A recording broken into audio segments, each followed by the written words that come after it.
Biomedical Image Analysis, and I'm gonna be talking about some more advanced mask creation using binary dilation, erosion, opening and closing, and we'll also talk about some image filters with some basic weights at first, like matrices, and then we'll use Gaussian filter, median filter, and learn about sharpening and smoothing images, which will help us label and detect objects in the images more easily in the future videos.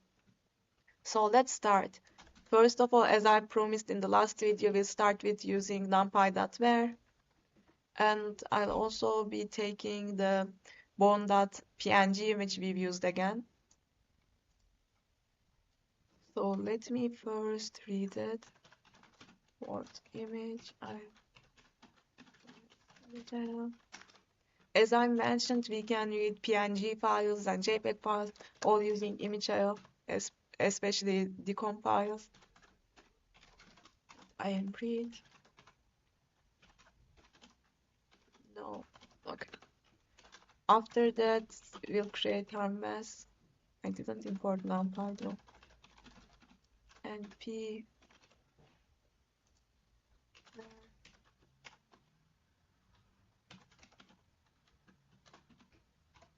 Let's see the bone. Say. So here we are saying that if the pixel intensity, pixel value is greater than 64, then it will be assigned the value of 1, and otherwise it will be assigned the value of 0, which is the background. And since the bone is brighter in X-rays, it will have a value like bigger than 64, so we'll see it as white in our like mask. Okay. For that, I'll show it. One, CMAC, gray, and I even forgot to format float web. So reality that show. So here we can see the bones. It looks good. So after that, we see here some issues, kind of not really issues, but this is not like a continuous mask because there are some gaps. Although it's kind of a really good mask here that we have, there might have been some gaps if we had taken a value like 57. Actually, 57 is even better. But here you can see some gap kind of situation. Like imagine that you see some gaps here. So for that, we use binary dilation, which is a process where the boundaries of a mask are expanded. And this is useful when we want to include nearby pixels in the mask, such as filling in small gaps or making a region larger. So how do we do it? It's really easy.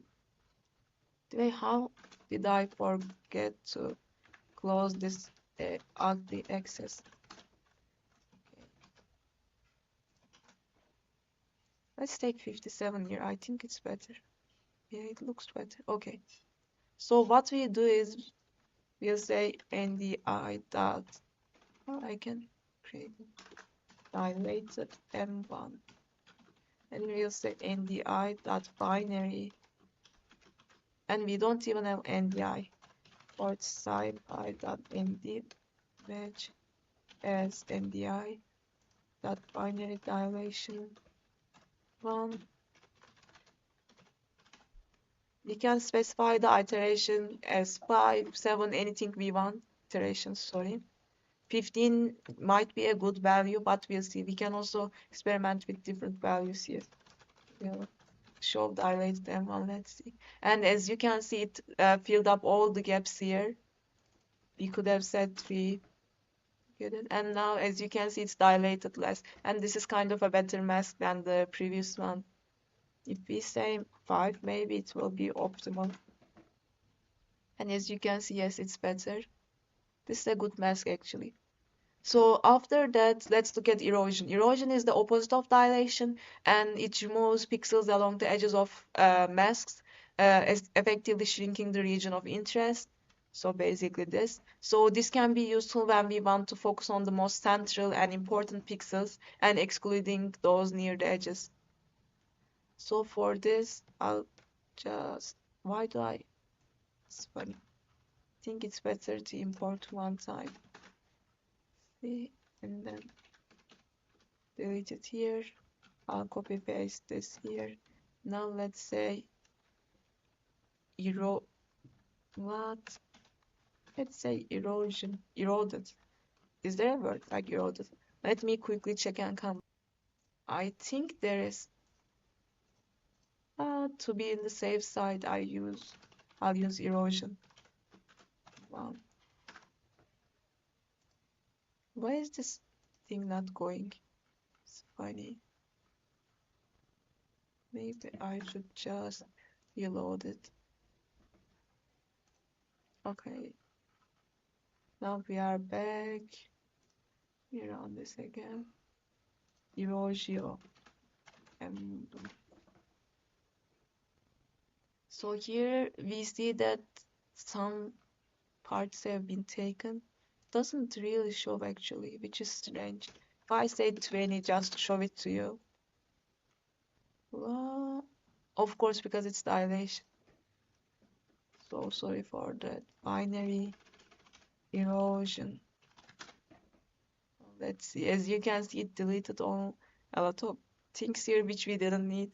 We needed dilation in this case, but at least you know it. Okay. So applying these separately might not be the best option for some. So that's why we use things like binary closing, which we'll learn soon. But before that, I want to show you like a histogram showing our threshold because it will be a flat line before our threshold. But let me show it to you. Say best bone image greater than, what did we take here? 57. Okay. 7 image bone np.where mask bone. Oops, I can't even see it. This is so annoying sometimes. Image 0. Okay, so where for the pixel values that are greater than 57, instead of giving one like creating a mask, we'll directly return the image and the other parts will just be 0. Let me quickly show it to you.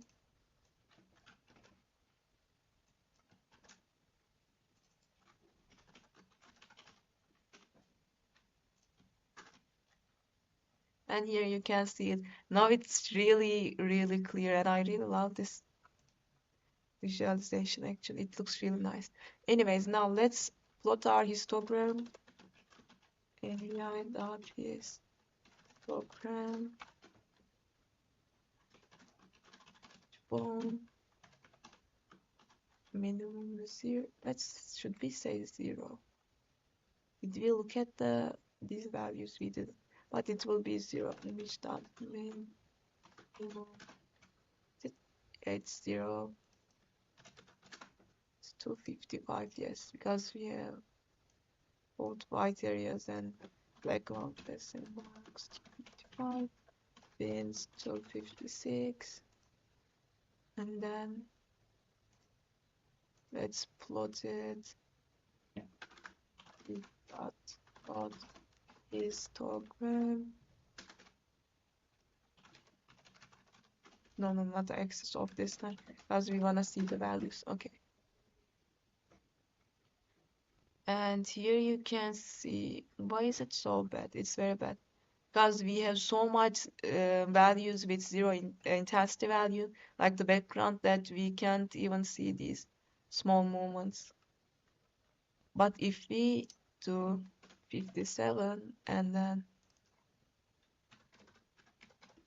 don't want to do math right now, so this can stay. Now we can see the values, like it's not a flat line. We have all these values in above 57, which is good, but this can stay actually. I'll do the previous histogram to 0 to 55, 56. Okay, that's great. So now we can learn about more morphological operations, as I mentioned. And let's start with opening and closing because these will be much more useful for some cases for cleaning up noise or filling small holes in the segmented regions. Binary closing involves dilation followed by erosion and is used to fill small holes within objects because sometimes dilation fills up a lot, which we don't need. So with erosion, we make a more kind of perfect mass.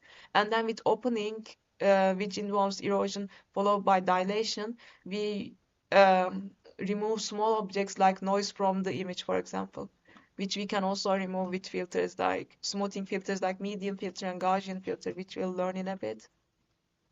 Let's start with closing. Mask font. Normally I took 64 most of the time, but I love the 57 mask, so I'll stick with it. Mask dilate. Binary dilation. And then I put mask font. Iterations 5. Mask closed. Binary closing. This time we'll put mask. Should we put mask closed or mask dilate? Let's see mask closed. Oh, sorry. Let's put mask both so that we can see the difference between dilation and closing iterations. Why am I doing this? 5, okay. After that, I'll of course plot them after each other. Say, for this, and I'll use my favorite subplots. 1, 3. No, not a question mark. Access 0. I am show mask phone CMap gray. Access 1 that I am show mask dilate CMap gray. Access 1 am show mask closed CMap gray, or X in access X dot access of PLT dot show. Okay, let's see. What did I do wrong this time? That's very, very good. Of course. And here you can see the dilated image is not exactly like a mask. It's really filled up, but with binary closing, it's better. It's more like a mask. Like it's more like a bone shape than the dilated one. So that's good to know. What do we have now? So after segmenting an image, it's often useful to enhance or smooth the image to improve the visibility of structures. This is where filter techniques come into play. So now we are gonna be exploring some sharpening and smoothing using convolution. So convolution, as you might know from convolutional neural networks, is a mathematical operation used in image processing to apply filters to an image, and it applies a specified matrix which we'll use on an image step by step while moving on to different parts of the image. And let's see what a sharpening filter looks like. I don't want to write it, it's a lot. We just copy paste it. So here we have the sharpening filter, matrix basically. Then say image filtered, and now we have the thing that I like a lot, ndi.convol. We put our image and we give the weights, and that's all. Now let's look at the difference between the normal one. Okay, I can't resist that. I'll do a subplot again. T.subplots 1 to 0 show image CMap weight XS1 that show the CMap weight. Not image though, this time image filtered. And then again. Oh, yeah, let's show.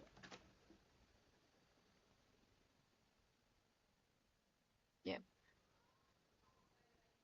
I'm trying to see a difference, but I can't. But it's definitely sharpened, but we can't really see it. We'll see the how powerful the filters are basically with Gaussian filter because it smooths a lot. So let's just know how to sharpen it with this. It basically sharpens the middle pixel in the where the filter passes. But you can play with these matrices, find more powerful sharpening weights so that you can see the effect. But that's it for now. So smoothing filters while sharpening and enhances edges, which we can see right now, but it enhances edges. The smoothing filters are used to reduce noise and smooth out variations in pixel values. Some of the mostly used filters are uniform filter, maximum filter, median filter, percentile filter, and Gaussian filter. And from these mostly used filters, I'm gonna choose the two mostly used ones, which are the median filter and the Gaussian filter. So let's start with the median filter. By the way, median filter replaces each pixel with the median of its neighbor, as you can understand from its name. But it's really effective for removing salt and pepper noise, which I put a link in my Medium article that you can click on to know how it removes salt and pepper noise. So let's look at it. I'll just copy paste it and delete the weights. It was a bad deletion. Okay. For this, we directly use the median filter function from NDI. And then we specify the size, which we can choose 10 if you want. And then that's all. I'm thinking of adding titles to make it more clear. Because let's say, you can say original image,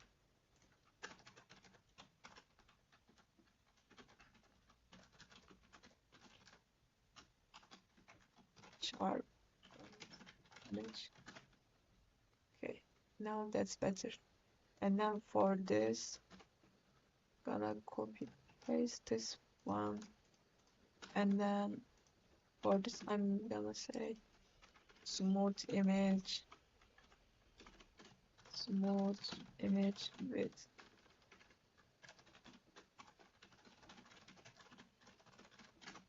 Now let's see. It will take some time. As you can see, it's kind of smoothed, but we'll see the effect more with the Gaussian filter, but I'm curious what will happen if I say 50, and we'll have to rest back a little bit until it finishes, because it takes a lot of time.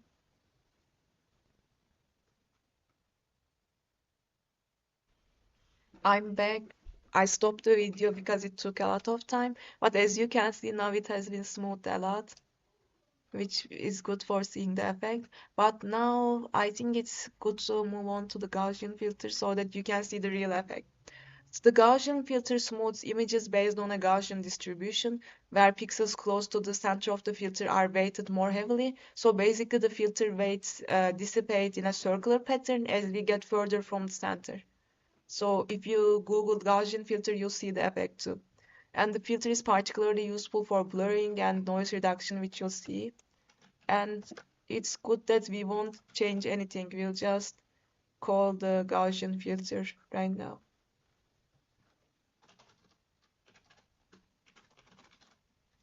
And I'll just do it Gauss. Did I write it? Of course. I didn't write it wrongly, but this is called sigma. And sigma parameter controls the width of the Gaussian distribution. So if it's a lot like 50, don't know if you'll even see the image because with 10, it makes a lot of effects. Let's see. Come on. Yep. It's fast and look, with 50 size of median filter, we get the same effect with 10 sigma with Gaussian filter, which is epic. And this doesn't look good. Maybe I should make the big size this. No, let me make it 10. I don't want to wait anymore. Can I stop it? Come on. Restart runtime. No, it should stop. Or I can stop it by force. Okay, now it's better. Now I'll just run them again.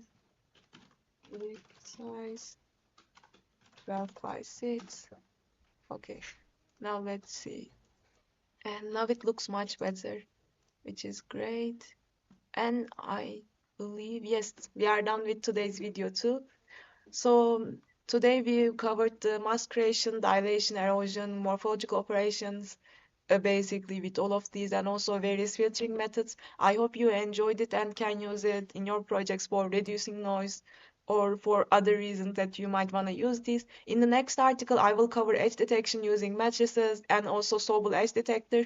So stay tuned for that because it will come soon. And also I will show you how to extract labels and bounding boxes automatically using this NVMesh library. So see you there. Bye.